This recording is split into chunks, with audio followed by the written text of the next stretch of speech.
Don Ellis was a leading big band jazz artist of the 1960s and 1970s. He was an innovator and an experimenter. Unlike many jazz artists of the time, he was interested in expanding the bounds of the traditional big band. Ellis was interested in unusual time signatures, surprising rhythms, the whole arena of microtonality, which is, to our Western ears, sometimes dissonant sounding. And Ellis's sound of the time was pretty way out. One of the things that's unique about the French Connection score is Ellis's use of quarter tones. If you look at a traditional piano keyboard and look at the white key and the black key right next to it, Ellis was interested in the sound in between the white and the black key, which would be quarter tones. He even asked his trumpet manufacturer to make a quarter tone trumpet, which had a fourth valve on it, by comparison with the regular trumpet. He wanted to explore the space in between the sounds that we're familiar with, and that comes to fruition in the French Connection score.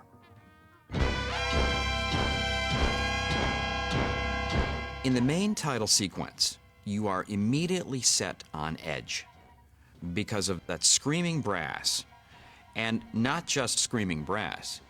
It's Ellis's specific and unique use of the quarter-tone trumpets. What you're hearing there are 6 trumpets, 3 regulars and 3 quarter-tone trumpets, and they sort of duck down and create this dissonant, biting, very cold and hard sound at the very beginning of the film, which automatically puts you on edge. And you hear these sort of woodwind chirps in the middle of the main title, which is a kind of almost a Morse code kind of sound in a funny kind of way, and that relentless pounding percussion behind the whole thing. It's a brutal kind of sound that I think may have been Ellis's way of saying, this is not your average cop show. This is not your average thriller. What you're going to see here is a gritty, grimy look at cops and criminals where the line is blurred and we don't know who's who. Friedkin's whole use of music in his films of the 1970s, I think, stems from his experience as a documentary filmmaker, where music is either not needed or not wanted when you're working in the nonfiction realm. So he's very choosy, not only about the kinds of music that he uses, but whether to use music at all. So much of the French Connection is this sort of gritty, realistic, naturalistic, you're on the streets with these guys kind of film. And so it seems clear to me that Friedkin's whole idea was only use music when the scene really needed it. This is cloudy. Do you read me? Just come in for Christ's sake! When Ellis wrote the score, he actually did come up with short themes for characters. There is, for example, a theme for Charnier, and there is a theme for Popeye and Cloudy. But by the time Friedkin was finished with choosing his cues and actually dubbing them into the film, most of that material was lost. Ultimately, Ellis wrote about 50 minutes of music for the French Connection. There is actually only 22 minutes in the entire score. And of that, there are only 16 minutes is actually dramatic underscore. The rest is what we would call source music. Jazz, rock and roll, stuff you'd hear in the jukeboxes, in the bars, on the street. Perhaps one of the most famous scenes in the film is where Popeye is trailing Charnier around the streets of New York, and they ultimately end up in the subway. Here's a scene where most of what Ellis actually conceived and wrote for the film is used as he intended. What's interesting about it is that you are hearing the sound of 9 bass players, the most basses that had ever been recorded at Fox for any score.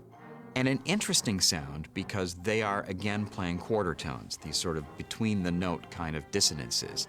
And it's a very ragged sound. They don't sound like they're even together much of the time.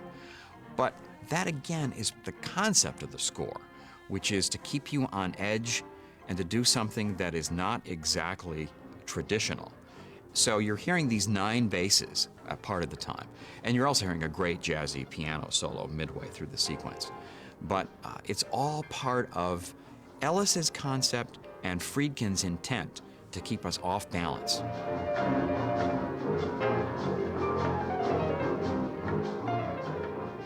Ellis started with his standard 22-piece big band and then augmented that with a string section. You'll listen to the score and you'll find that there are a lot of sort of high string harmonics, which are really great at generating suspense. That's from the strings that were augmenting Ellis's core group. He had 22 players and he brought those guys in. A lot of the high string stuff that you hear, for example, when the car is being delivered on the docks, is just sort of high string harmonics, which sort of set you on edge, but it's fairly subconscious. You're not really aware of a lot of that.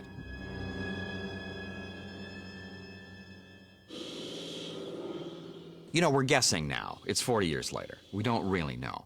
But I would say that when Ellis spotted the film with Friedkin, a lot of the natural sounds, including, for example, the use of those tools when they're taking the drugs out of the rocker panels of the car, may have inspired Ellis.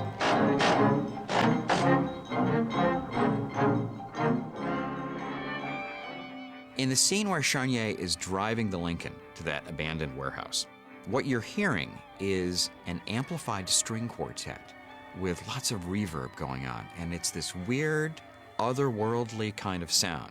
Again, unlike the kind of music we were used to in cop thrillers. And another interesting case of Friedkin taking a cue that had been written for a different part of the movie and moving it to a sequence where he felt it would be effective.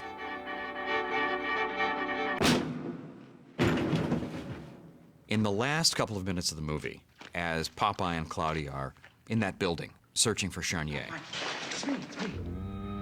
what you're hearing again is sort of in the background, weird, eerie kind of dissonances. And you're actually hearing Ellis himself play his quarter-tone trumpet in a kind of eerie, reverbed kind of way, far in the background.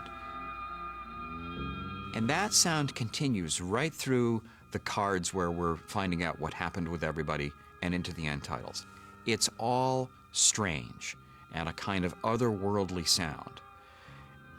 A way, I think, of saying nothing is clean here, nothing is traditional, nothing is as one expected. The ending is not going to be cut and dried. Everything is still unsettled. And I think Ellis's score helps to bring that to fruition.